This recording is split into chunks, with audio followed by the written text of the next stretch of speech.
Same, ठीक है, बस उसका कलर सोहना होगा। आह जिहड़ा आई थिंक ग्रीन कलर च होगा। टास्क 2 वाला जिहड़ा हुंदा है आह वाली पट्टी जी है जिहड़ी वो रैड कलर च हुंदी है, बस आही डिफरेंस आ, ठीक है। शीट ते एक जिथे राइटिंग टास्क 1 लिखा उत्थे 2 लिखा होगा लाइक दिस। ये सारे 1 वाले हाँ जी 1 ओके, बस इतने टास्क 2 लिखा होगा, ठीक है। After that another main thing which you must understand and which you must do A C, तुसीं सारे अकैडमिक के स्टूडेंट हो, सो इत्थे अकैडमिक नूं पेंसिल नाल शेड करना, ठीक है। जदों जिन्ना तक तुसीं शीट नहीं ले सके, मतलब एक शीट ते ही आंसर आ रहा है, ठीक है, तब तक ये 1 बाय 1 ही आऊगा, ठीक है। जे तुसीं दूजी शीट लै ली, ठीक है, फिर वो इत्थे चेंज कराउणगे तुहाडे तो, ठीक है। समटाइम्स दे से 2 बाय 1 और 1 बाय 2, ये आई एक्चुअली फॉरगेट, ठीक है, ये पर्टिकुलरली तुहानूं दस देंगे पर वो शीट नंबर चेंज कराउणगे फिर, ठीक है। इत्थे तुहाडा नाम ही आना कैपिटल च आना, ठीक है। सेंटर नंबर थोड़ी उत्थे स्लिप होंदी है एक टेबल ते पई, उत्थे सारा कुछ वो दसणगे तुहानूं, इत्थे टेस्ट डेट आउंदी आ तुसीं सर्कल नहीं करना। Another important thing which you must take care of is this examiner 1 examiner 2, okay. ये जिहड़ा कॉलम आ यही उन्हें भरना, ऑफिशियल यूज़ लिखा है उन्होंने ही भरना है, तुसीं नहीं भरना है, ठीक है। सो बेसिकली की आ कि उन्होंने एग्जामिनर 1 वो हुंदा जिहड़ा फर्स्ट टाइम राइटिंग चैक करूगा। एवैल्यूएशन जिहड़े बच्चे री एवैल्यूएशन फिल करते, री चैकिंग करते, एवैल्यूएशन ऑन रिजल्ट करते, EOR कहते हैं उन्होंने, ठीक है। वो फिर यही वो एग्जामिनर दोबारा तो चैक करके इत्थे रिपोर्ट करता है, ठीक है। सो बेसिकली की आ TA, ठीक है। हुण राइटिंग टास्क 1 ते 2 दे विच बस आही एक वर्ड है जिहदा फर्क हुंदा। राइटिंग टास्क 1 च उन्होंने लिखा हुंदा TA, राइटिंग टास्क 2 च लिखा हुंदा TR। TA means task achievement, okay. इहदा मतलब हुंदा टास्क रिस्पॉन्स, ठीक है। सो बेसिकली रिस्पॉन्स क्यों, क्योंकि थोड़े कोल सिचुएशन आ, तुसीं आंसर दिता, थोड़ा पर्सनल व्यू आ उस चीज़ से, ठीक है। तुसीं हुण दूजे दे पॉइंट ऑफ व्यू नाल, कई अपने पॉइंट ऑफ व्यू नाल, क्वेश्चन ते डिपेंड करता है, पर बेसिकली तुसीं रिस्पॉन्स कर रहे हो, थोड़ा रिप्लाई आ, that's why it is task response. But task achievement दे विच की है कि थोड़े कोले हुण ग्राफ आ, ठीक है, थोड़े सामने कोई भी पिक्चर आ, उस पिक्चर नूं तुसीं एक्सप्लेन करना, तुसीं आप दा कुछ नहीं ऐड कर रहे। दैट्स वाई इहदे विच कदी भी पर्सनल प्रनाउंस यूज़ नहीं होंगे, आई वी यू दे नहीं यूज़ होंगे राइटिंग टास्क 1 कभी भी नहीं, ठीक है। हाँ आप कई बार कह दें वी कैन सी, एवें का कुछ यूज़ कर लें, बट ट्राई करो उन्होंने भी अवॉइड करो, ठीक है। नो डाउट कई बार आपां नूं बहुत सारे सैंपल भी मिल जाते वो वी यूज़ किया होंगे, बट आपां कल्ला वी देख लें, आप बाकी सारा नहीं देखते भी जो बाकी इन्ना वधिया स्ट्रक्चर आ, सारा कुछ एक्सप्लेन किया आपां वो इग्नोर कर दें, ठीक है। सो इस करके आपां यूज़ करना ही नहीं, आप कुछ होर कनैक्टर्स यूज़ करांगे जो भी आप राइटिंग टास्क 1 करांगे, समझ लगी है, ठीक है। सो सब तो पहला जे आप गल करिए राइटिंग टास्क 1 दियां टाइप दी, राइटिंग टास्क 1 दियां टाइप्स किहड़ियां ने। First one is pie chart. Pie chart नूं दूजा की कह दिंदे आ, सर्कुलर चार्ट, ठीक है, लाइक दिस, यह सर्कुलर चार्ट है, ठीक है। सैकेंड टाइप की हुंदी आ बार ग्राफ। बार ग्राफ आ जिहड़ा यह 2 टाइप का फर्दर हुंदा है, ये जिवें यह तानू आ, ठीक है। So this is called as vertical bar graph, ठीक है। एक हॉरिजोंटल हुंदा, ये एवें आपां जिवें 9th 10th च करदे हैं, नॉर्मली 10th तक अपने कोले बार ग्राफ्स हुंदे हैं, ठीक है। सो उन्होंने कहते आ horizontal bar graph, got it, ठीक है। नैक्सट टाइप हैगी आ लाइन ग्राफ, इनू कहते आ लाइन ग्राफ। लाइन ग्राफ की हुंदा है राजे, ये 2 टाइप का हुंदा फर्दर, सिंपल लाइन ग्राफ ते poly line graph.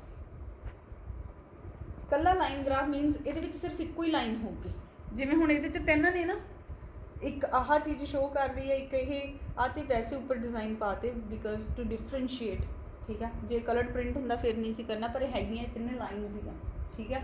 So basically जो भी एक तो वध लाइनस वाला ग्राफ आए तो उन्होंने की कह देंगे आ, पॉली लाइन ग्राफ कहते हैं, गॉट इट, ठीक है। ये अपनी नैक्सट टाइप होगी। उस तो बाद फोर्थ टाइप अपनी टेबल चार्ट।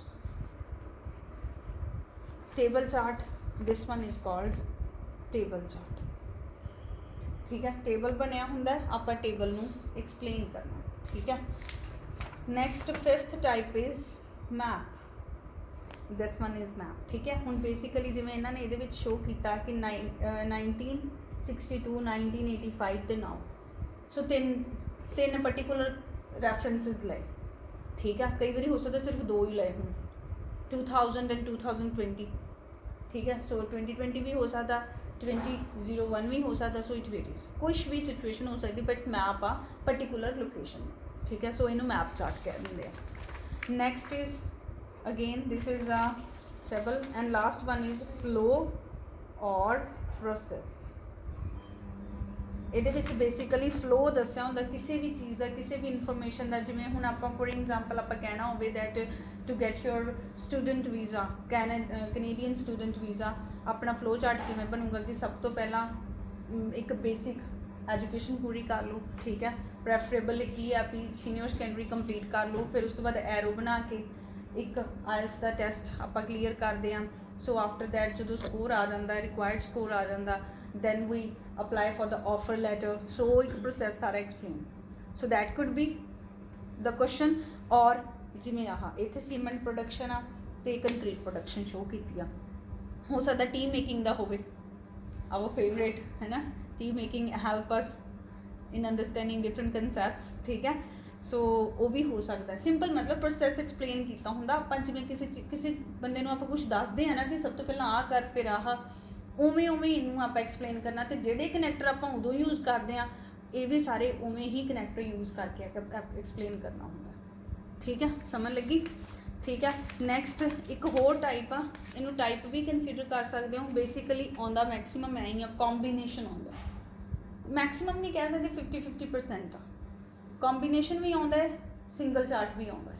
ठीक है, हो सकता कल्ला पाई चार्ट ही आ जाए, बट दो आने भी चांसिस होंगे, उन्हें कॉम्बीनेशन चार्ट कहते। जिमें पॉलीलाइन ग्राफ ते हॉरिजॉन्टल बार ग्राफ, ये होंगी हॉरिजॉन्टल दी एग्जांपल। सो दोनों का कॉम्बीनेशन आ गया। समझ लगी। इंट्रोडक्शन आपां नूं ये क्लीयर हो गया, राइटिंग टास्क 1 हुंदा की आ ते इहदियां टाइप्स की आ। ठीक है, हुण नैक्सट जिहड़ी इंपॉर्टेंट चीज़ आ वो हैगी आ marking criteria. This is really important. TA मैं तुहानूं समझाता, सीसी की होंदी आ cohesion and coherence. What does this mean कि थोड़ा हरेक वर्ड दूजे वर्ड ना, जे आपां माइक्रो लैवल तो शुरू करिए तो हरेक वर्ड थोड़ा दूजे वर्ड नाल लिंक होना चाहिए, फिर सेंटेंस नाल जुड़िया होना चाहिए, फिर पैराग्राफ नाल जुड़िया होना चाहिए, तो फिर सारा दा सारा टास्क एक दूजे नाल जुड़िया होना चाहिए। सो that is what called cohesion and coherence. जिथे फ्लो टुटिया मीनस कोई चीज़ समझ आई जा रही, जिथे वो आने बंद हो गई, फ्लो टुट गया, तो मतलब सीसी डाउन चली गई उत्थे। ठीक है, थोड़ा ऐसे फ्लो करना चाहिए, थोड़ी राइटिंग टास्क 1 हो 2 हो, वो फ्लो करना चाहिए। उन्होंने पढ़न वाले नूं ऐ ना लगे भी सडनली ये किहड़ी गल करन लग पिया जां रैपीटेशन करन लग पिया, हुणे ते दस के हटिया सी, हुणे ते लिखी सी ये चीज़ भी हाँ जिहड़ी number of English books purchaser has increased. ठीक है, हुणे दस्सिया सीगा। सो फिर इन्हें दोबारा दसता there is an increase in the number of English books customers और what ever.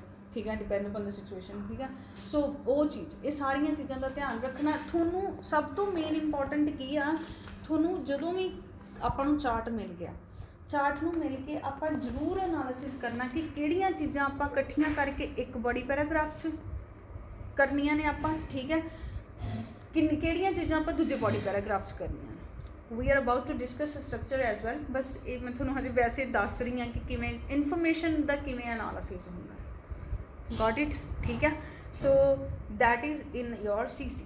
Lexical resources means this is related to vocabulary, related to using right word at right place. आप कल एग्जाम्पल की सी, that is कि जे आप कह दिए भी I eat tea, that's wrong. I drink tea is the right word. ठीक है, सो मीनस ਇਹਦਾ वोकैबुलरी का ये भी मीनिंग नहीं कि तुसी एक्स्ट्रा ऑर्डनरी बहुत ज़्यादा एक्स्ट्रा ऑर्डनरी वर्ड्स यूज़ कर लो। ठीक है, बस ये कि थोड़े अनकॉमन वर्ड तो सही वर्ड सही जगह पर यूज़ करना। Okay so that is what called lexical resources. ਜਦੋਂ ਤੁਸੀਂ ਇਹਨੂੰ ਯੂਜ਼ ਕਰਦੇ ਹੋ, ਅੱਜ ਮੈਂ ਰੀਡਿੰਗ ਨਿਊਜ਼ਪੇਪਰ 'ਚ ਬਹੁਤ ਸੋਹਣਾ ਵਰਡ ਪੜ੍ਹਿਆ ਮਾਊਂਟਿੰਗ, ਮਾਊਂਟਿਡ, ਠੀਕ ਹੈ ਸਮਥਿੰਗ। ਉੱਥੇ ਗ੍ਰਾਫ ਵੀ ਮੈਂ ਤੁਹਾਡੇ ਨਾਲ ਸ਼ੇਅਰ ਕਰੂੰਗੀ ਪਿਕਚਰ, ਅੱਜ ਦੇ ਟਾਈਮਸ ਆਫ ਇੰਡੀਆ 'ਚ ਆਇਆ ਸੀ ਗ੍ਰਾਫ, ਬਹੁਤ ਵਧੀਆ। So they have explained that but very well, and that graph was showing actually about the mortality rate because of the novel coronavirus. So according to that graph, there was a tremendous decrease in number of casualties actually. ਸੋ ਸਾਰਾ ਕੁਛ ਉਹਦੇ ਵਿੱਚ ਤੇ ਉਹ ਵਧੀਆ explain ਕੀਤਾ ਸੀ trend ਨੂੰ, ਇਹ ਉਹ ਕਿਵੇਂ ਇਨਕਰੀਜ਼ ਹੋਇਆ ਮਈ, ਜੂਨ, ਜੁਲਾਈ, ਅਗਸਤ ਤੱਕ, ਮਈ ਤੋਂ ਸ਼ੁਰੂ ਹੁੰਦਾ ਹੈ ਉਹ, ਠੀਕ ਹੈ। So you can actually extract good vocabulary from newspaper because you know that you are going to appear as an academic student. You need to explain these type of graphs, so it would be helpful for you guys if you start reading at least the very first page of TOI. Okay, so next ਇੱਥੋਂ ਤੱਕ clear ਆ ਸਾਰਾ, done ਨਾ। ਹੁਣ ਆਪਾਂ ਕਰਦੇ ਹਾਂ structure. Structure ਬਹੁਤ ਇੰਪੋਰਟੈਂਟ ਆ ਕਿਉਂਕਿ ਇਹ ਵੀ ਇੱਕ ਸੀਸੀ ਦਾ ਹੀ ਟਾਈਪ ਆ, ਸੀਸੀ ਦੇ ਵਿੱਚ ਹੀ ਸਟਰਕਚਰ ਆਉਂਦਾ, ਠੀਕ ਹੈ। ਸਭ ਤੋਂ ਪਹਿਲਾਂ ਕੀ ਕਰੀਦੀ ਆ, ਇੰਟਰੋਡਕਸ਼ਨ। ਇਹਦਾ ਮਤਲਬ ਇਹ ਨਹੀਂ ਕਿ ਤੁਸੀਂ ਇੰਟਰੋਡਕਸ਼ਨ ਲਿਖ ਕੇ ਫਿਰ ਐਵੇਂ ਪੂਰਾ ਡਿਜ਼ਾਈਨ ਬਣਾ ਕੇ ਫਿਰ ਇੱਥੇ ਲਿਖੋ, ਨੋ, ਦੇयर इज नथिंग ਲਾਈਕ ਦੈਟ, ਠੀਕ ਹੈ। ਇਟ ਇਜ਼ ਅੰਡਰਸਟੂਡ ਕਿ ਇੱਥੇ ਇੰਟਰੋਡਕਸ਼ਨ ਆ। For example this part is introduction, ਇਹਨੂੰ ਕੀ ਕਹਿੰਦੇ ਆ ਵੀ ਇਹ ਇੰਟਰੋਡਕਸ਼ਨ ਹੈ ਇਹਦੀ, ਠੀਕ ਹੈ। ਹੁਣ ਇੰਟਰੋਡਕਸ਼ਨ ਦਾ ਮੀਨਿੰਗ ਕੀ ਹੁੰਦਾ ਹੈ, ਜਿਹੜਾ ਵੀ ਤੁਹਾਡਾ ਕੁਐਸਚਨ ਆ ਉਹਨੂੰ ਪੈਰਾਫਰੇਜ਼ ਕਰਨਾ ਹੈ, whatever the question is. Like ਹੁਣ ਇੱਥੇ ਕੁਐਸਚਨ ਕੀ ਕਹਿੰਦਾ ਹੈ, the pie charts below show the comparison of different kinds of energy production of France in 2 years, ਠੀਕ ਹੈ। ਹੁਣ ਇਹਦੀ ਪੈਰਾਫਰੇਜ਼ਿੰਗ ਕੀ ਆ ਗਈ, ਜ਼ਿਆਦਾਤਰ ਰਾਈਟਿੰਗ ਟਾਸਕ 1 ਦੇ ਵਿੱਚ ਫੋਰਮੇਸ਼ਨ ਚੇਂਜ ਬਹੁਤ ਘੱਟ ਕਰਦੇ ਆ ਸਟੂਡੈਂਟਸ, ਠੀਕ ਹੈ। ਸੋ ਜੇ ਤੁਹਾਨੂੰ ਵੀ ਲੱਗੇ ਕਿ ਤੁਹਾਡੀ ਐਕੂਰੇਸੀ ਜਾਂ ਗ੍ਰਾਮਰ ਖਰਾਬ ਹੁੰਦੀ ਹੈ, you can also use the synonym approach, ਠੀਕ ਹੈ। ਸੋ ਕੀ ਕੀਤਾ, ਦ ਟੂ, ਬਸ ਇੱਥੇ ਪਾਈ ਚਾਰਟਸ ਸੀਗਾ, ਇੱਥੇ ਸਿੰਪਲ ਕੀ ਲਿਖਤਾ, ਦ 2 ਪਾਈ ਚਾਰਟਸ ਸ਼ੋਜ਼ ਦਾ ਜਗ੍ਹਾ ਬਿਲੋ, ਹੁਣ ਆਪਾਂ ਕਿਹੜੇ ਡਾਇਗਰਾਮ ਬਣਾਉਣੀ ਆ ਉੱਥੇ, ਠੀਕ ਹੈ। ਸ਼ੋਜ਼ ਦੀ ਜਗ੍ਹਾ ਤੇ ਇਲਸਟ੍ਰੇਟ, ਪਲੂਰਲ ਵਾਲਾ ਰੂਲ, ਇਲਸਟ੍ਰੇਟ ਦ ਕੰਪੈਰੀਜ਼ਨ, ਇੱਥੇ ਸਿੰਪਲ ਵਰਡ ਯੂਜ਼ ਹੋ ਗਿਆ। ਪ੍ਰਪੋਰਸ਼ਨ ਆਫ, ਇੱਥੇ ਡਿਫਰੈਂਟ ਕਾਈਂਡ ਸੀ, ਇੱਥੇ ਉਹਨੇ ਗਿਣ ਲਿਆ 1 2 3 4 5, proportion of 5 types of energy production, ਇੱਥੇ ਆਫ ਫਰਾਂਸ ਸੀ, ਇੱਥੇ ਇਨ ਫਰਾਂਸ, ਇਨ 2 years ਲਿਖਿਆ ਸੀ, ਇੱਥੇ ਉਹਨੇ ਈਅਰਸ ਵੇਖ ਲਏ ਕਿ 1995 and 2005, so France in 1995 and 2005. So this is what called introduction or paraphrasing of the question, ਠੀਕ ਹੈ। ਸੋ ਐਵੇਂ ਤੁਸੀਂ ਕਰ ਸਕਦੇ ਹੋ। ਈਵਨ ਇੱਥੇ ਅੱਜ ਇੱਥੇ ਨੇ ਲਿਖਿਆ ਨਾ 5 types of energy production, comma semicolon ਪਾ ਕੇ ਇਹ ਸਾਰੀਆਂ ਮੈਂਸ਼ਨ ਕਰ ਦਿਓ, ਕੋਲ, ਅਦਰਸ, ਨਿਊਕਲੀਅਰ, ਪੈਟਰੋਲ, ਗੈਸ ਔਰ ਵਟਐਵਰ, ਠੀਕ ਹੈ, ਐਵੇਂ ਮੈਂਸ਼ਨ ਕਰ ਦਿਓ, ਠੀਕ ਹੈ। ਫਿਰ ਕੌਮਾ ਪਾ ਕੇ ਫਿਰ ਅੱਗੇ ਲਿਖ ਦਿਓ in France in 1995 and 2005, got it, ਠੀਕ ਹੈ। ਇਹ ਵੀ ਪੈਰਾਫਰੇਜ਼ਿੰਗ ਦੀ ਟੈਕਨੀਕ ਯੂਜ਼ ਹੋ ਸਕਦੀ ਆ। ਸੈਕਿੰਡ ਜਿਹੜਾ ਪਾਰਟ ਆ ਸਟਰਕਚਰ 'ਚ ਕੀ ਆਉਂਦਾ ਹੈ, ਠੀਕ ਹੈ। ਫਸਟ ਇਹ ਹੋ ਗਿਆ, ਸੈਕਿੰਡ ਹੁੰਦਾ ਹੈ ਓਵਰਵਿਊ ਲਿਖਣਾ। ਓਵਰਵਿਊ ਲਿਖਣ ਦਾ ਕੀ ਮਤਲਬ ਆ ਕਿ ਜਿਵੇਂ ਹੁਣ ਆਪਾਂ ਮੰਨ ਲਓ ਆਪਾਂ ਕੋਈ ਮੂਵੀ ਦੇਖੀ, ਠੀਕ ਹੈ, ਕੋਈ ਮੂਵੀ ਦੇਖ ਕੇ ਆਏ ਜਾਂ ਆਪਾਂ ਕਿਤੇ ਗਏ, ਠੀਕ ਹੈ। ਆਪਾਂ ਜਿਹੜਾ ਆਣ ਕੇ ਉਹਨਾਂ ਨੂੰ ਕਹਿੰਦੇ ਆ ਵੀ ਮੂਵੀ ਦਾ ਸਭ ਤੋਂ ਵਧੀਆ ਪਾਰਟ ਸੀਗਾ ਇਹ ਵਾਲਾ, ਉਹਦੇ ਵਿੱਚ ਸੌਂਗਸ ਬਹੁਤ ਸੋਹਣੇ ਸੀਗੇ, ਅਤੇ ਮੈਨੂੰ ਸਭ ਤੋਂ ਬੇਕਾਰ ਚੀਜ਼ ਆਹ ਲੱਗੀ। So what we are doing, giving overview. ਆਪਾਂ ਇਹ ਥੋੜ੍ਹੀ ਕਹਿੰਦੇ ਤੂੰ ਬਹਿ ਜਾ ਮੈਂ ਤੈਨੂੰ ਸ਼ੁਰੂ ਤੋਂ ਸ਼ੁਰੂ ਸੁਣਾਉਣਾ ਹੈ, ਵੀ ਗਿਵ ਓਵਰਵਿਊ। ਆਪਾਂ ਐਗਜ਼ਾਮ ਦੇ ਕੇ ਆਏ, ਆਪਾਂ ਕਹਿੰਦੇ ਆ ਮੇਰਾ ਸੈਕਸ਼ਨ, ਮੇਰੀ ਲਿਸਨਿੰਗ ਬਹੁਤ ਵਧੀਆ ਹੋਈ, ਮੇਰੀ ਰੀਡਿੰਗ ਬਹੁਤ ਵਧੀਆ ਹੋਈ, ਪਰ ਰਾਈਟਿੰਗ ਨਹੀਂ ਵਧੀਆ ਹੋਈ। ਆਪਾਂ ਇਹ ਥੋੜ੍ਹੀ ਨਾ ਵੀ ਰਾਈਟਿੰਗ 'ਚ ਕੁਐਸਚਨ ਕਿਹੜਾ ਵਧੀਆ ਨਹੀਂ ਹੋਇਆ। So that is what called overview, that is what is called overall. So overview ਦੇ 2 ਇੰਗਰੀਡੀਐਂਟ ਨੇ ਇੱਕ ਹਿਸਾਬ ਦੇ ਜਿਹੜੇ ਤੁਸੀਂ ਧਿਆਨ 'ਚ ਰੱਖਣੇ ਆ ਕਿ ਆਪਾਂ ਕੀ ਮੈਂਸ਼ਨ ਕਰਨਾ ਓਵਰਵਿਊ ਦੇ ਵਿੱਚ, ਸਮਥਿੰਗ ਵਿਚ ਇਜ਼ ਮੈਕਸੀਮਮ, ਔਰ ਜਿਹੜਾ ਕੋਈ ਚੀਜ਼ ਬਹੁਤ ਕੋਈ ਹਾਈਲਾਈਟ ਹੋ ਰਹੀ ਹੋਵੇ, ਠੀਕ ਹੈ, ਲਾਈਮਲਾਈਟ 'ਚ ਆਉਂਦੀ ਹੋਵੇ, ਸਭ ਤੋਂ ਪਹਿਲਾਂ ਦਿਖਦੀ ਹੋਵੇ। ਜਿਵੇਂ ਹੁਣ ਆਪਾਂ ਆਹ ਦੇਖੀਏ, ਆਹ ਕਾਲਾ ਕਾਲਾ ਜ਼ਿਆਦਾ ਨਹੀਂ ਦਿਖ ਰਿਹਾ ਐਜ਼ ਕੰਪੇਅਰ ਟੂ ਆਹ ਛੋਟੇ ਛੋਟੇ ਜਿਹੇ, ਆਹ 3 ਕਿ ਨਹੀਂ, ਆਹ ਜਿਹੜੇ 3 ਸਭ ਤੋਂ ਵੱਧ ਨੇ। ਸੋ ਦਿਸ ਇਜ਼ ਵਟ ਕਾਲਡ, ਇਹ ਸਭ ਤੋਂ ਪਹਿਲਾਂ ਓਵਰਆਲ ਆਪਾਂ ਨੂੰ ਨਹੀਂ ਹਜੇ ਆਪਾਂ ਉੱਤੋਂ ਦੇਖ ਰਹੇ। ਸੋ ਇਹ ਇੱਕ ਓਵਰਆਲ ਦਾ ਪਾਰਟ ਹੋਊਗਾ, ਅਤੇ ਇਹਨੂੰ ਆਪਾਂ ਕੰਪੇਅਰ ਕਰਨਾ ਹੈ ਕਾਹਦੇ ਨਾਲ, ਲੋਐਸਟ ਦੇ ਨਾਲ ਜਾਂ ਮਿਨੀਮਮ ਦੇ ਨਾਲ, ਠੀਕ ਹੈ। ਜਰਨਲੀ ਆਪਾਂ ਟ੍ਰਿਕ ਕੀ ਯੂਜ਼ ਕਰਨੀ ਆ, ਵਾਈਲ ਵਾਲੀ, ਠੀਕ ਹੈ, ਕਿਉਂਕਿ ਆਪਾਂ ਕੰਟਰਾਸਟਿੰਗ ਇਨਫੋਰਮੇਸ਼ਨ ਕਦੇ ਵੀ ਦੇਣੀ ਹੋ while, where, as, rather than, ਐਵੇਂ ਵਾਲੀ ਫਾਰਮੇਸ਼ਨ ਯੂਜ਼ ਕਰਦੇ, ठीक है, कंजंक्शन यूज़ करते हैं, एवें वाली कोरिलेशन यूज़ करते हैं आप, ठीक है, गॉट इट, ठीक है। So this is in our overall दे विच कभी भी ईयर्स मैंशन नहीं करने चाहिए, ठीक है, avoid, it should be avoided. पर जे तुहानूं लगे कि बहुत सारी वैरायटी आ तो इक्को ही चीज़ बनती है कि हुण ईयर के हिसाब नाल ही मैंशन हो सकता, उदों पाओ जदों कुछ ना सरे, अदरवाइज अवॉइड। कोई परसेंटेज कोई कुछ नहीं इहो जिहा यूज़ करना भी मैं 2%, ठीक है, बस वर्ड्स यूज़ करने, lowest, highest, maximum, a mayor, a little, something like that, बस बहुत मतलब वड्डे लैवल ते दसना, गॉट इट। सो वो ओवरऑल समझ लगी। ओवरऑल दे विच बेसिकली आपां 2 सेंटेंस पा सकते हैं, जिवें इंट्रोडक्शन दे विच 1 सेंटेंस पा सकते हैं, ओवरऑल दे विच 2 सेंटेंस हो सकते। एक तो यही जिहड़ा ओवरऑल ट्रेंड दसदा होवे ते ओवरव्यू हमेशा ओवरऑल वर्ड तो शुरू हुंदा है। हमेशा तुसीं जदों भी राइटिंग टास्क 1 शुरू करना है, वो शुरू कित्थों होना, ओवरऑल कॉमा फिर अगे डैश। जिवें इन्हां ने लिखिआ इन द बोथ ईयर्स, दोनों सालां दे विच, ईयर्स नहीं मैंशन कीते, इन बोथ ईयर्स। जे मान लो 4-5 साल आ, ठीक है, फिर लिख दो ओवर द पीरीयड गिवन, ठीक है। सो मतलब पता लग जू जो समय की गल हो रही है, over the period given, okay. The most significant connector की गया मैक्सिमम की जगह ते, the most significant sources of energy were gas and coal, ठीक है। फिर हाँ जो उन्होंने विच पाया, एक कंपाउंड पाया, उन्होंने कंपाउंड सेंटेंस पाया, मतलब इनू थोड़ी एक्सप्लेनेशन दी, कहते which together accounted for over half the production of the energy, comma. हुण इत्थे कंट्रास्टिंग स्टेटमेंट है वाइल, मतलब जद कि nuclear and other kinds of energy sources generated the least amount of energy in France. हुण जो विच वाला सेंटेंस है, जे तुसीं इत्थे पाओगे, ठीक है, it is really good, it represents that you really have a good observation achievement abilities, task achievement abilities।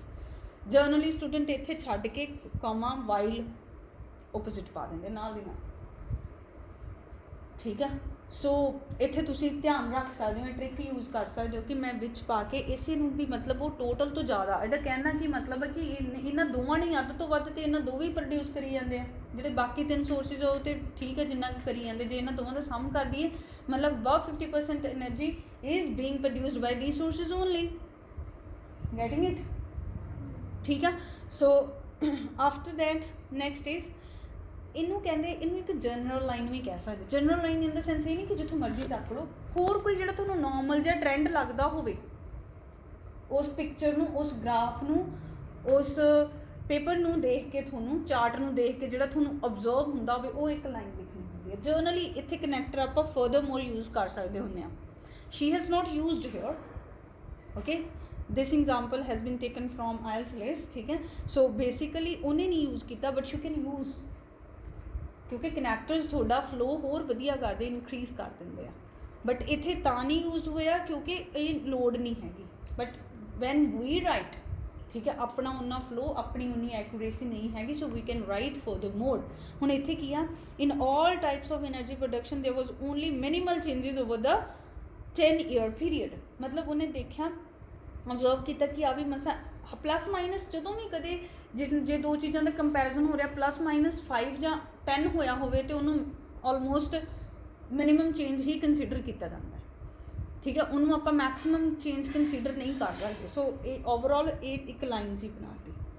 फिर हुण इत्थे आपां फर्दर अपनी इनफॉर्मेशन नूं आपां देखना है भी आपां हुण इनफॉर्मेशन अरेंज किवें करिए, ठीक है। इनफॉर्मेशन अरेंज करना बहुत जरूरी है, जिहड़ा कि इहदा सैकेंड ते थर्ड पार्ट आ, मीनस स्ट्रक्चर दे विच बॉडी पैराग्राफ 1 ते बॉडी पैराग्राफ 2 जां इन्हां नूं कहंदे डिटेलिंग।